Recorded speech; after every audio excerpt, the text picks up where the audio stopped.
شما شنونده سلسله جدید تحت عنوان سفر به سوی خوشبختی هستید. امیدواریم تا پایان این سفر همراهمان باشید. این سفر سفری به سوی خوشبختی است. همه ما به یک سفر می رویم. این سفر مثل بقیه سفرها نیست. سفر خوشبختی است.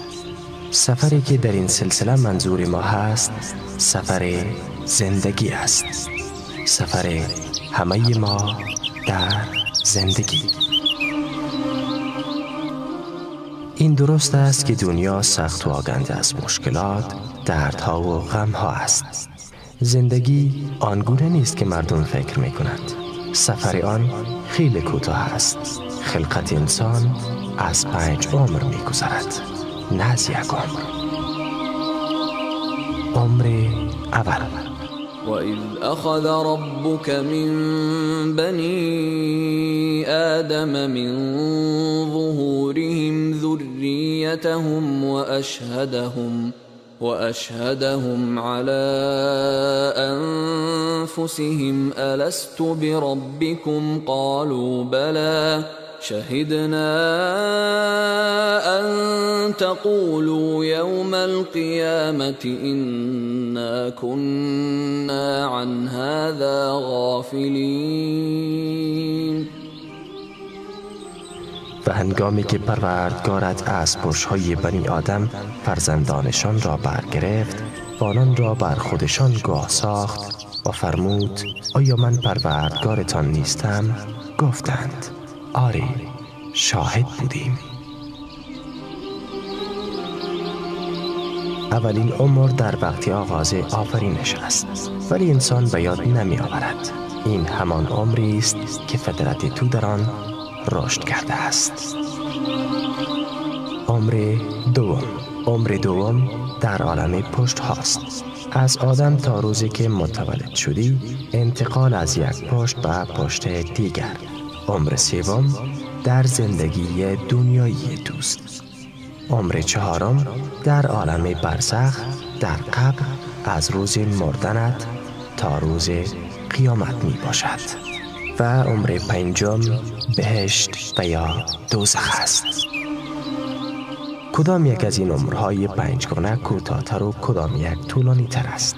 کوتاه‌ترین عمر تو در دنیا است. سفر دنیا خیلی کوتاه است و طولانی ترین عمر بهشت است انشاءالله. وَإِنَّ الدَّارَ الْآخِرَةَ لَهِيَ الْحَيَوَانُ لَوْ كَانُوا يَعْلَمُونَ.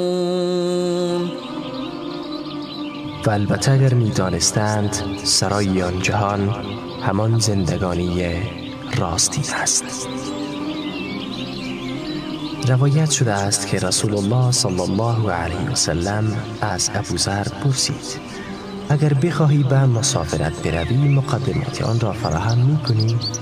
گفت بله. فرمود برای سفر قیامت چگونه آماده می‌شوی؟ آیا می‌خواهی تو را از آنچه در آن روز به تو نفع می‌رساند با خبر سازم؟ گفت آری، پدر و مادرم فدایت یا رسول الله. فرمود یک روز بسیار گرم برای روز حشر روزه بگیر.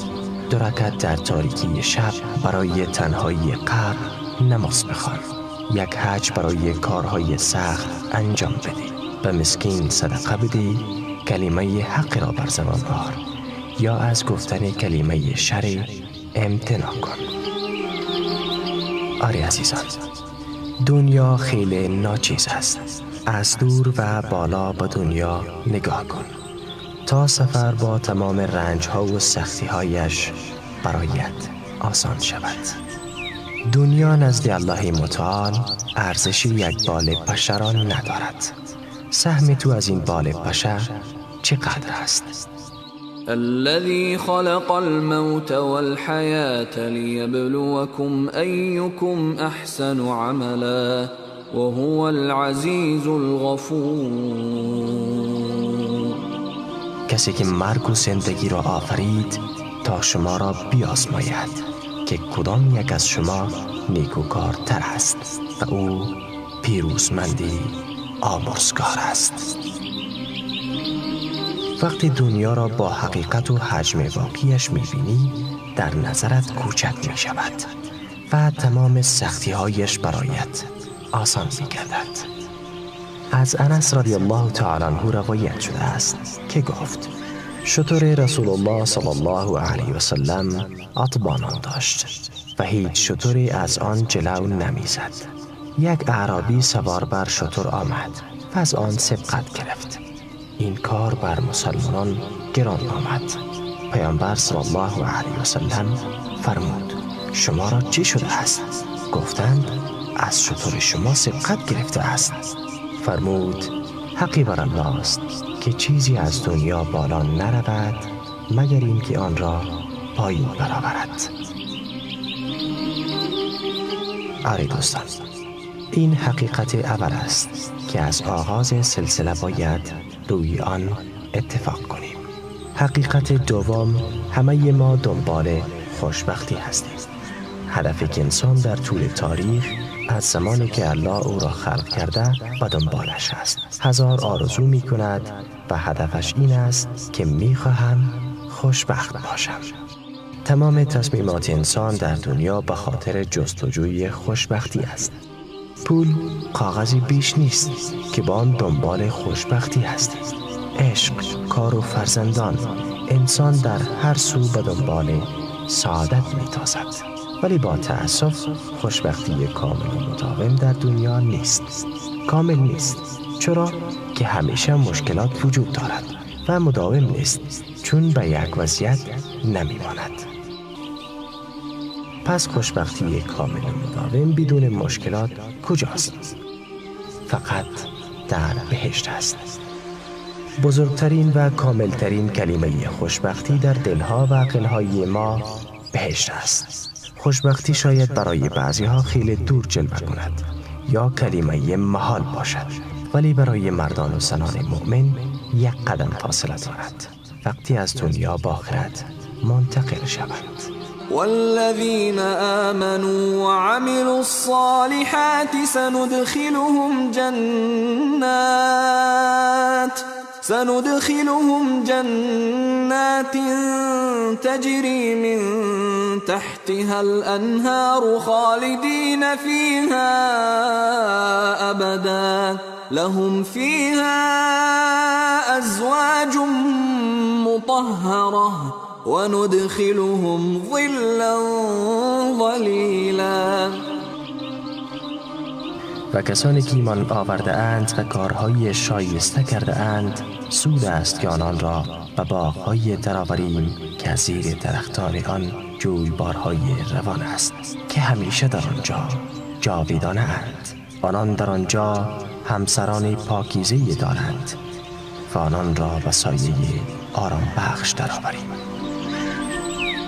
وعد الله المؤمنين والمؤمنات جنات تجري من تحتها الأنهار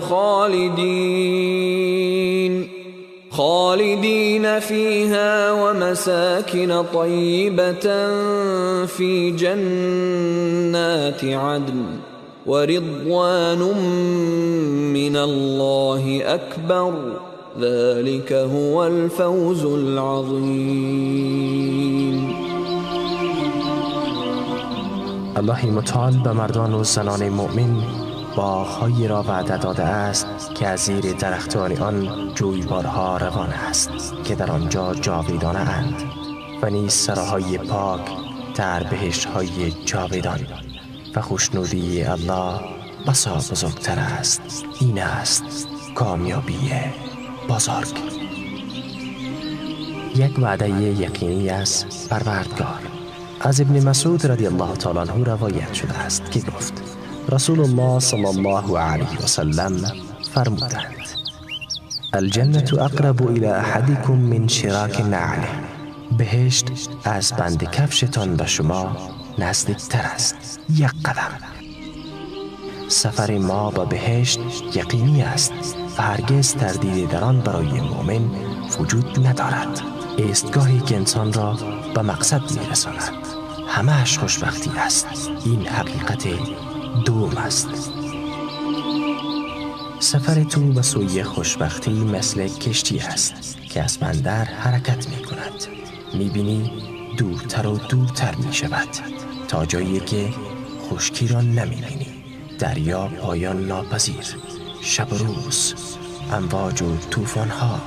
دنیا این گونه است. سپس ناگهان ساحل از دور نمایان می شود و کشتی به ساحل نزدیک می گردد و مناظر بیشتر دیده می شود.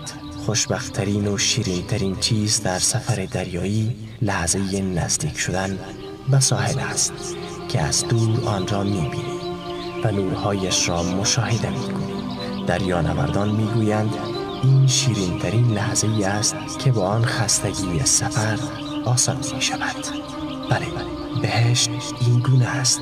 اگر یک دوربین با تو باشد که قبل از دیگران ساحل را ببینی، بیشتر خوشبخت می شوی. احساس مسافر وقت ساحل از دور برایش نمایان می گردد با کسی که در میان امواج متلاطم است و غیر از تاریکی چیزی را نمی بیند متفاوت است. فرق میان این دو احساس را تصور کن. کسی که یک دوربین با او هست یا کسی که ساحل را می بیند و یا نزدیکی آن را حس می کند، حتما خوشبخت‌تر است. آره عزیزان، به همین خاطر اولین بخش این سلسله و غمگینان و خستگان در مسافرت کوتاه زندگی اختصاص دارد.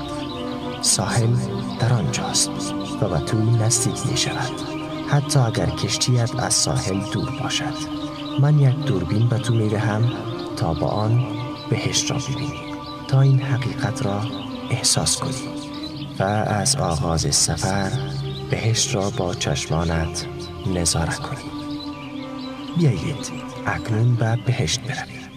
بهشت را تصور کنیم و احادیث پیامبرمان صلی الله علیه و سلم را بشنویم و احساس کنیم که در آنجا هستیم. چشمانت را ببند و تصور کن. ما الان کجا هستیم؟ ما از پل صراط عبور کردیم.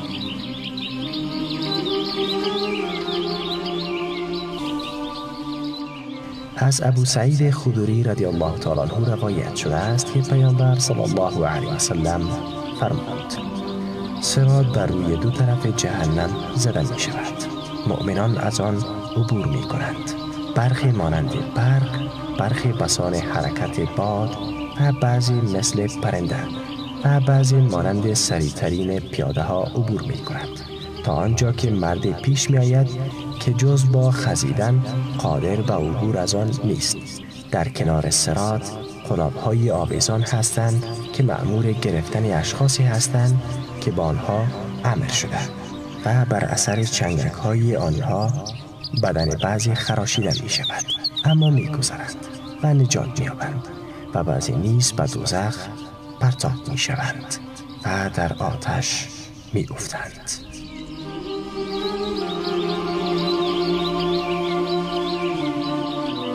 تو روی پل صراط هستی. از دور دروازه بهشت را می بینی، ولی الحمدلله تو از پل صراط عبور کردی. هرچی نزدیک تر می شوی دروازه بهشت نزدیک تر می شود. آره عزیزان، این سفر ادامه دارد و قدم به قدم نزدیک می شویم و پیش می رویم. آره عزیزان، ما به پشت در بهشت رسیدیم، اما این در بسته است. ادامه این سلسله را در برنامه بعد تقدیمتان می کنیم. با ما باشید. پایان این بخش